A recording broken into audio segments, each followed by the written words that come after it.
திருவாரூர் மாவட்டம் காட்டூரில் நடைபெற்ற முன்னாள் அமைச்சர் மதிவாணன் இல்ல திருமண விழாவில் திமுக தலைவர் மு.க.ஸ்டாலின் கலந்து கொண்டு உரையாற்றினார். அப்போது அவர் பேசியதாவது, தமிழகத்தில் தற்போது மின்வெட்டு பிரச்சினை மற்றும் டெல்டா மாவட்ட விவசாயிகளுக்கு குறித்த நேரத்தில் தண்ணீர் திறக்க முடியாத நிலை உள்ளது. ஆனால் திமுக ஆட்சியின் கடந்த 5 ஆண்டுகளில் மேட்டூர் அணை குறித்த நேரத்தில் திறக்கப்பட்டதாக அவர் தெரிவித்தார்.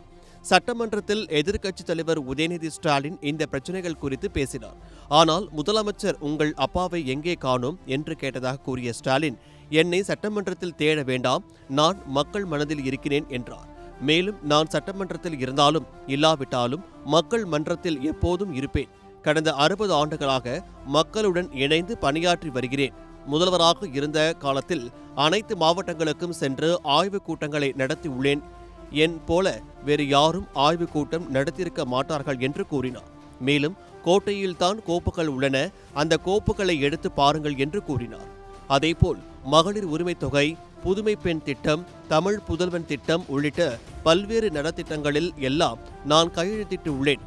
அந்த திட்டங்கள் இருக்கும் இடமெல்லாம் நானும் இருக்கிறேன் என்றும் தெரிவித்தார். தமிழ்நாட்டிற்கு தமிழ்நாடு என்ற பெயரை சூட்டியதே போதும், இந்த மாநிலம் இருக்கும் வரை நான் தான் முதலமைச்சர் என்று அண்ணா கூறியதைப் போல மகளிர் உரிமை திட்டம் இருக்கும் வரை இந்த ஸ்டாலின் தான் முதல்வர் என்றும் அவர் குறிப்பிட்டார். கூட்டணி அரசியல் குறித்து பேசிய அவர், கருணாநிதி கூட்டணி அமைத்தால் கூட்டணி கட்சிகளை வெளியேற்ற மாட்டார், அவர்களாகத்தான் போவார்களே தவிர வெளியேற்ற மாட்டார். அதே வழியில் நானும் கூட்டணியை பாதுகாத்து வந்தேன்.